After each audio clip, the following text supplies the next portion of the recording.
This week in East Brunswick, the Township Council approved the 1983 municipal budget. We'll have details on this and other council agenda items in a few minutes. We'll also be premiering a new This Week feature, Chris Shirley's Restaurant Guide. Today, Chris will be sampling some Steak Diane at the Farrington Manor. This week on Consumer Aware, Adrian Eisner will explain the ins and outs of small claims court. At Monday's Township Council meeting, the 1983 municipal budget was finally adopted. The long series of public budget hearings, which began back in January, came to a close as Council members Weber, Denahan, Baker, and O'Connor passed the resolution quickly, with little discussion. Councilman Hudak was not present to vote on the measure. The passage of the budget was delayed last week while the Township made a few technical adjustments in the document as mandated by the state. Here, Township Clerk Betty Kiss reads the resolution and the Council members cast their votes. Constitute an appropriation for the purposes stated of the sums therein set forth as appropriations and authorization of the amount of $14,681,904.90 for municipal purposes. Would someone like to move the adoption of the resolution?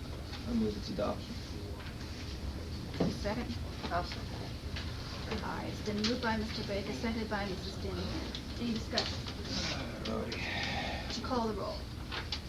Mr. Baker? Yes. Mrs. Denahan? Yes. Mr. O'Connor? Yes, I declare this. Disappeared, Mrs. Weber. Also at the meeting, Fire District No. 1's budget, recently voted down at the polls, was brought before the Council for consideration. And Recreation Parks and Public Works presented its proposal for the Fairgrounds North sports area. Coverage of these topics will follow at the end of the program. Now let's join Chris Shirley for her first restaurant guide.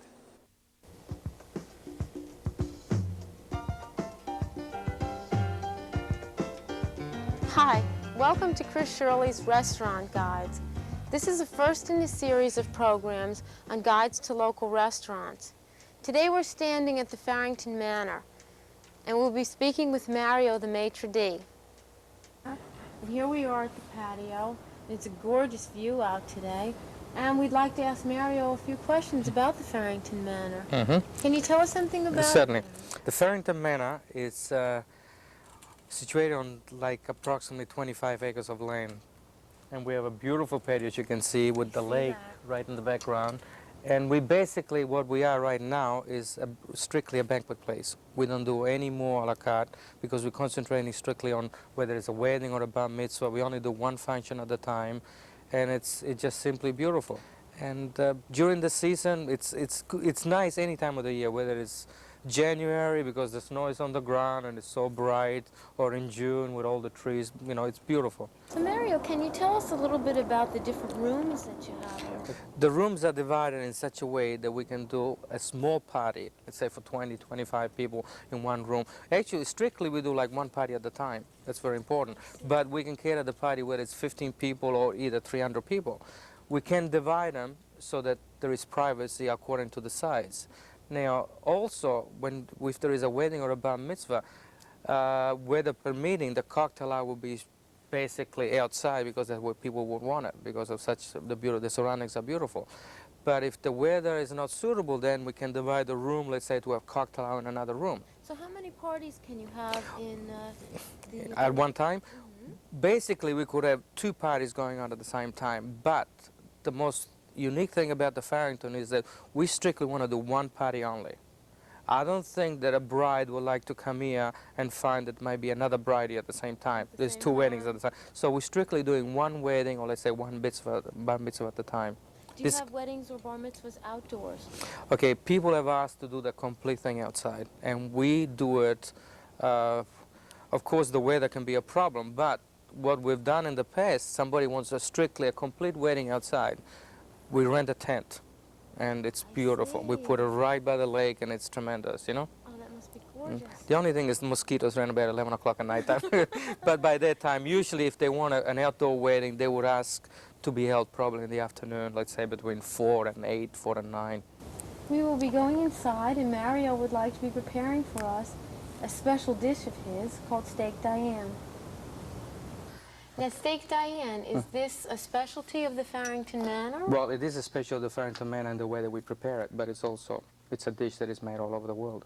I see. Okay? So is it one of your favorites as well? It's my favorite. Okay. Shall I start? Sure. Okay. First of all, we put in the butter. It's clarified butter. Now, clarified butter. What is clarified butter? Okay, the butter clarified is that, you know, you put it in the pan and it melts. It melts all the way. It melts all the way? Yeah. Okay. As soon as it's all melted, we put some fresh garlic, which has already been crushed. So that's garlic. That's garlic. You'll be able to smell it in a minute. Okay. It smells so good already. So you saute it together. You saute it. Then, Well, right? you have to brown the garlic. I see. Otherwise, if the garlic is not fully cooked, then it's too strong, you know, when it's cooked. Mm-hmm. So that's brown. Now we put in some parsley, chopped parsley, Chopped parsley. capers, Okay. okay, and fresh mushrooms. As you can see, they've already been chopped up. Now, mushroom, you don't have to cook too much because it's a type of vegetable that only needs a little bit of sauteing. So you would just be browning them. Just browning a little bit, you know, and you just put them on the side. Okay. Do you have a certain temperature that you use on this? Well, it's a matter of you have to judge it yourself, you know. I see. Okay. The next thing that goes on is the cognac. Well, it's not actually cognac. It's Grand Marnier. It's a mixture of orange and brandy. I see. Okay. And you put that on the side. The pan has to be very hot, so you put that on the side here. Should I move? No, it's okay. And then you light it up. Okay. Oh, this looks fantastic. And you saute this. So far, so good? So far, so good. Well, the final taste is the one that counts. Okay. Now, we put in the meat. Now, what type of meat are you Okay, using? that is filet mignon. We pound it thin, okay, and we flour it on both sides. This way it makes a thicker gravy. Okay, now this is to brown on both sides, you know, which will take a few minutes, okay? Now, you said a few minutes. Does it, do you have to baste it? And Well, keep it's got to turning brown it? on one side first, and then it browns on the other side. The smells excellent. Isn't it good? Mario. Oh, it smells so good. Now, what will you be adding next? Okay, to the filet now mignon? that the filet mignon has been brown on both sides, okay? Okay, what we do is we put a little bit of fresh ground pepper, just a little bit of it. Over. This pepper tastes great. Okay. And this accents the flavor. Accent the of- flavor, you know. Okay. And what do you have in there? Okay, this is red wine. There's a little bit of red wine, not too much. Just Now, is this cooking wine? this is cooking. Well, it's not really. It's good wine. It's a Chateauneuf du Pape that we use specially for this dish. It's a French wine, and makes a great, you know, sauce in itself. Okay. Now, after this is done, you just turn them a little bit all around. Put the mushrooms there. Now, then we put another gravy on it. This gravy is condensed. It's we boil like pots and pots of it, and then it's condensed in like 2 gallons. From 30 gallons of stock and things like this becomes only 2 gallons. Because So the gravy takes- is homemade? Oh then? yeah, this is specially made. Okay, and you just roll over. Oh, that looks so delicious. Thank you. Now, this is to, the sauce is to become a little bit, there's too much sauce in it. So by cooking it another few minutes, it'll become condensed, and then it'll be ready.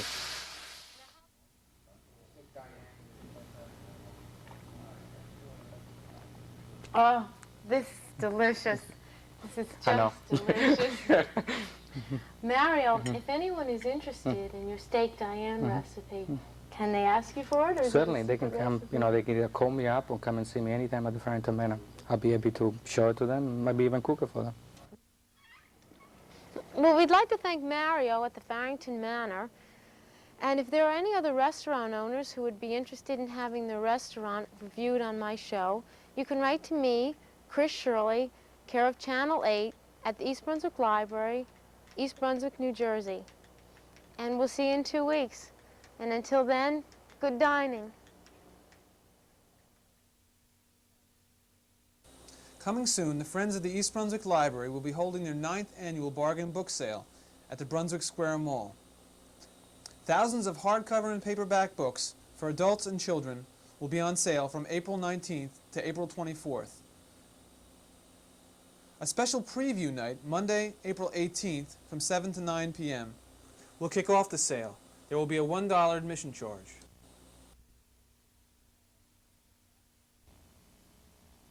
Hello, and welcome to Consumer Aware.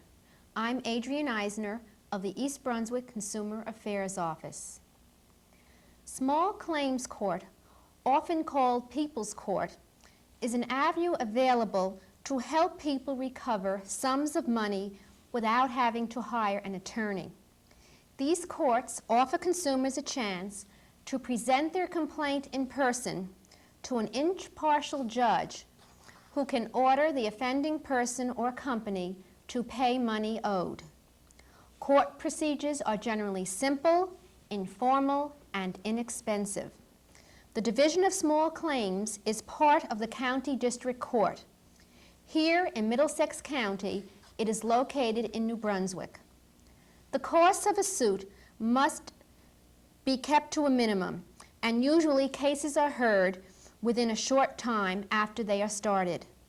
The Small Claims Court can hear your case if it is a claim for $1,000 or less, and the claim is based on a contract or agreement, property damage which was caused by someone's negligent driving of a motor vehicle, or a landlord-tenant dispute regarding the return of all or part of a security deposit.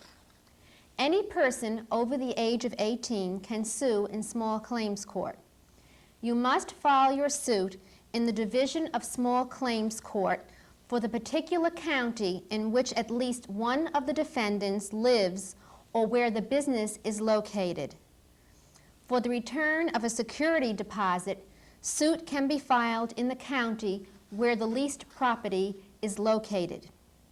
To initiate a small claims suit, you must file with the clerk of the Division of Small Claims Court in County District Court. You should contact the court clerk for more information. There are some drawbacks in filing suits in Small Claims Court. If you win your case, collecting the money is a separate process which sometimes can be very difficult, especially from fly-by-night operators, companies no longer in business, or businesses or people who have filed for bankruptcy and have no assets. A small claims court trial is relatively simple and informal compared to proceedings in other courts. You should, however, be prepared to present your case to the court in an organized and convincing manner. Be prepared to show the judge contracts or agreements with the defendant, letters, bills, canceled checks, warranties, receipts, written estimates, and photographs of damaged property. If you win the suit, the judge will issue an order called a judgment, which states the amount of money owed to you. If the defendant does not pay the judgment within a reasonable time, inform the court clerk, who can probably tell you about collection procedures you may take to execute the judgment. If you have any questions regarding the filing of a suit in Small Claims Court, please contact your East Brunswick Consumer Affairs Office. We can be reached at 390-6954. We're in the office Monday through Friday, 9 a.m. until 1 p.m. Thank you for joining me on Consumer Aware.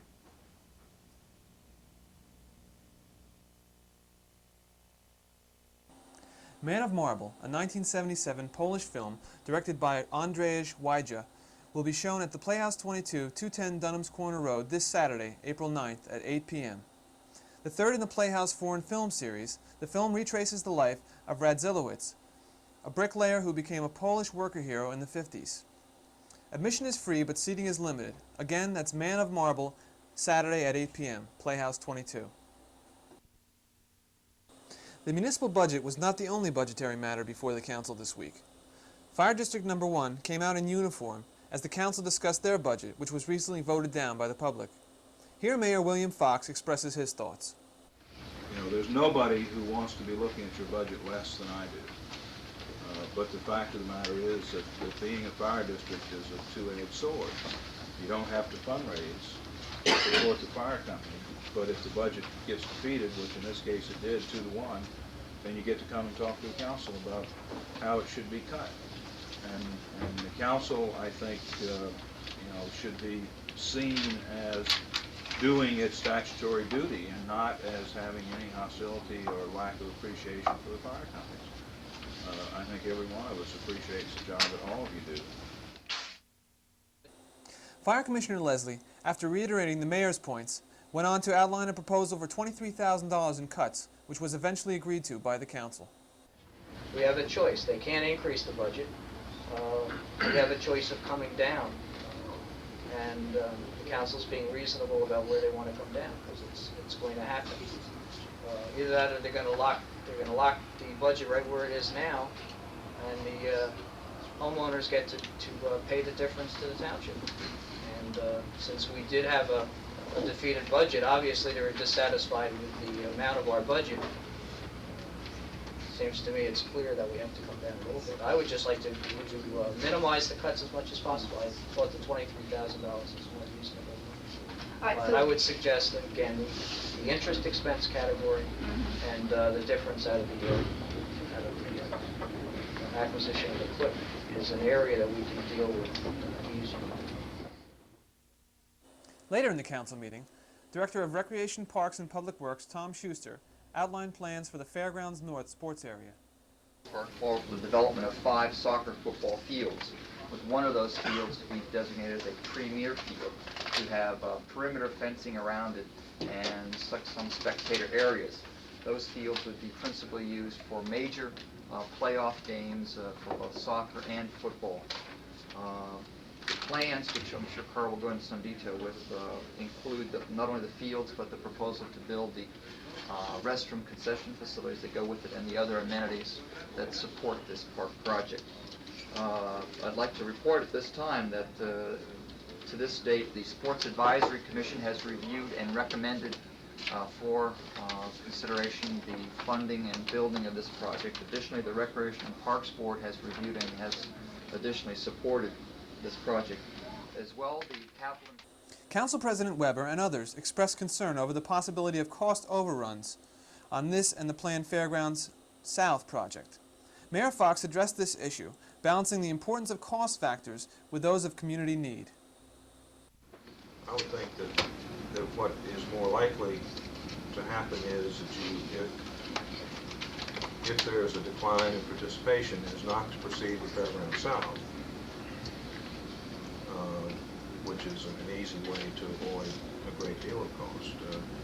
And on the cost issue, as long as it can be fit in an orderly way into the capital planning, it seems to me then, given that our debt position is so good, it seems to me then the question is whether or not there is a community need for the facility, as opposed to,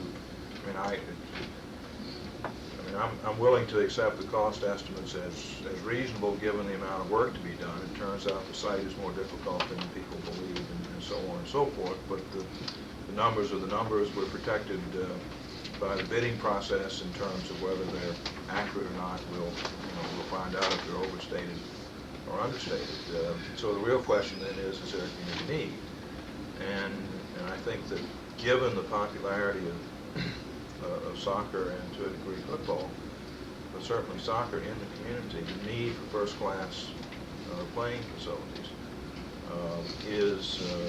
has been there for some time and continues to be there. And even if we don't do Fairgrounds South, even if participation in soccer levels off or even declines a little bit, we still need this facility in terms of that part of the community's recreation needs. Since delays might affect the availability of state Green Acres funding and could postpone the opening of the facility, the Council decided to vote on the resolution at its next action session. A quick note for commuters. The resurfacing of Route 18 will be continuing between the Turnpike and Milltown Road on Friday, April 8th. Due to rain in the forecast, work will stop late Friday, but is scheduled to resume late Sunday on the westbound lanes between Cranberry Road and the Turnpike. East Brunswick's 1983 Memorial Day Parade Committee has announced that their preparations for Sunday, May 29, 1983 Memorial Day Parade are just about complete. Jim Shaw, parade organizer, promises a repeat of the highly successful and enjoyable 82 parade, which was the largest parade in central New Jersey, as well as the largest in the history of East Brunswick. The parade this year will again have many marching bands and many other marching specialty units. Now is the time for all community groups who wish to participate in the parade to get in touch with the parade committee. All interested groups are asked to contact Jim Shaw at 254-7100 or to write to P.O. Box 807 East Brunswick, New Jersey 08816. The deadline for acceptance for the march is April 15th.